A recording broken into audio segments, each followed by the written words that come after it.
আসসালামু আলাইকুম, সবাই কেমন আছেন? চলে আসলাম মিডল ইরা ব্লগের পক্ষ থেকে নতুন একটা ব্লগ নিয়ে। এই যে আজকে হলো আমি এখন ভাজতেছি সসেস। এটা হলো মুরগির মাংসের সসেস, আর পাশে ভাত বসাই দিছি। জিহান স্কুল থেকে আইসা পড়ছে। জিহানের স্কুল হলো 12টা পর্যন্ত, 12টার সময় ছুটি হয়। আর জিহানের জন্য এখন এই যে সসেস ভাজতেছি, কারণ জিহানকে হালকা পাতলা টিফিন দেওয়া হয়। আর এই যে হলো এখন চা বানাবো এই সসেসটা ভাজার পরে। আর এই যে রুই মাছ ভিজাইছি, রুই মাছ রান্না করব। আর ভেন্ডি ভাজি করব, এই ডাটা দিয়ে আলু দিয়ে ভাজি করব। বড় বড় মাছের মাথাগুলা একটু ভেজে নিব। এই দেখেন কত বড় রুই মাছের মাথা। আর এই সাইডে হলো এই যে বাকি অবশিষ্ট মাছ আছে। পেঁয়াজ কেটে নিয়েছি, কাঁচামরিচ কেটে নিয়েছি। আর এইখানে হলো আমি ডাটা দিয়ে আলু দিয়ে ভাজি করতে বসাই দিচ্ছি, বাকিটা বসাই দিচ্ছি। এই যে আমি ডাটা বেছে রেখেছি এই সাইডে, এটা দিয়ে না ইলিশ মাছ দিয়ে রান্না করার জন্য। আমি মশলাটাকে একটু ভালোভাবে কষাই নিচ্ছি। মশলাটাকে আমি প্রথমে ভালোভাবে কষায়া এরপরে পেঁয়াজ দিয়ে দিয়েছি। পেঁয়াজটাকে আমি একটু কষাই নেব, কষাই নেওয়ার পরে পানি দিয়ে দেবো মাছটা হওয়ার জন্য। আর এই সাইডে আমি গরম পানি দিয়েও দিয়েছি। আর এইদিকে মুশরাত ঘুমাই গেছে, অনেক কান্না করছে খাওয়ার সময়, কান্না করে এরপরে ঘুমাইছে। দেখেন বাচ্চাদের ঘুম একদম নিষ্পাপ, মানে শিশুর মতো লাগে।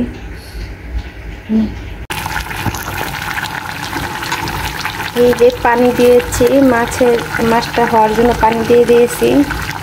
একটু পরে ধনিয়া পাতা দিয়ে আর টমেটো দিয়ে দিয়েছি, একটু পরে ধনিয়া পাতা দিয়ে নামাই ফেলবো। আর এই সেটা হলো ভেন্ডি হচ্ছে, ভেন্ডিটাকে আমি একটু সেদ্ধ করে নেব, পেঁয়াজ আর শুকনো মরিচ দিয়ে ভর্তা করে নেব।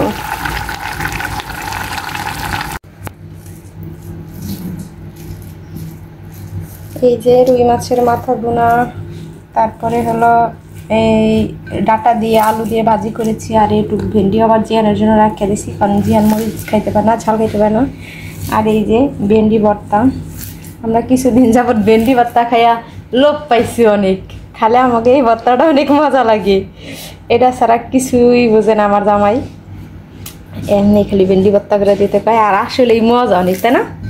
আর এই যে হলো ভাত, আর সেইটার জন্য ভাত গলাইতেছে। এই যে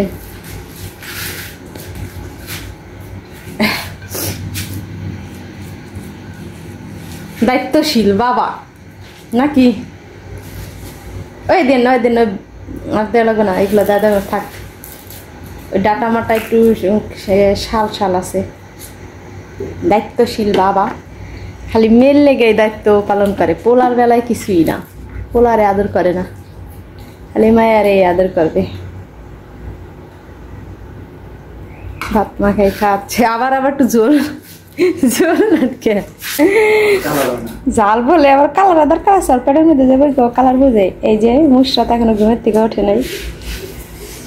আমার কাজকর্ম সব সারা শেষ, সব কিছু একদম মুইসা টুইসা সব ইয়া করছি, ক্লিন করে ফেলছি।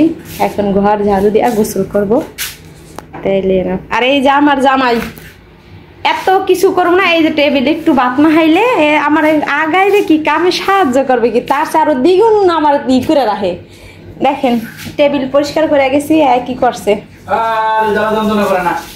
সারা টেবিল ভাত বুত ছড়াইয়া। তারপরে এখানেই শেষ না, এই যে আবার বেসিনটার এই মাত্র সব ক্লিন করে থেকে গেছি।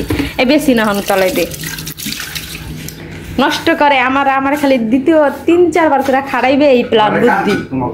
ও মা গো, ঘরের কাম কি বাবারে, 3টা বাচ্চা সামলাইয়া রান্না বান্না করে। কে বাচ্চাগুলারে খাওয়াই কেটা 3-4 বার? হ্যাঁ খাওয়াইতে যে কি কষ্ট, পোলাপান মনে হয় ভালোভাবে খাইলে তার কষ্ট ছিল না, কিন্তু এই যে কান্দা কাইডা যে কষ্ট করে খাওয়ার লাগে একেরা খাওয়াই। পোলাবে তো কান্না করে,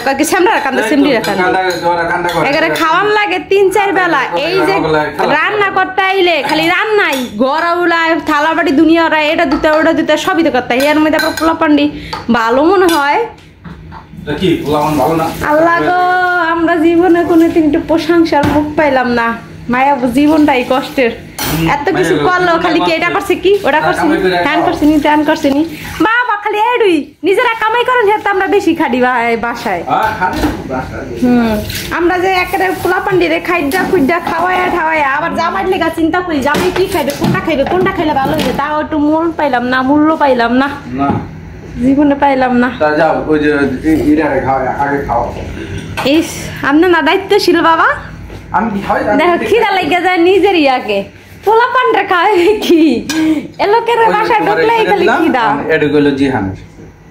এই যে জিহানের জন্য আনার আনছে। এই আনারগুলা টক, আর বাজারে যে সাদা সাদা আনার ওইগুলা মিষ্টি, এই আনারগুলা টক।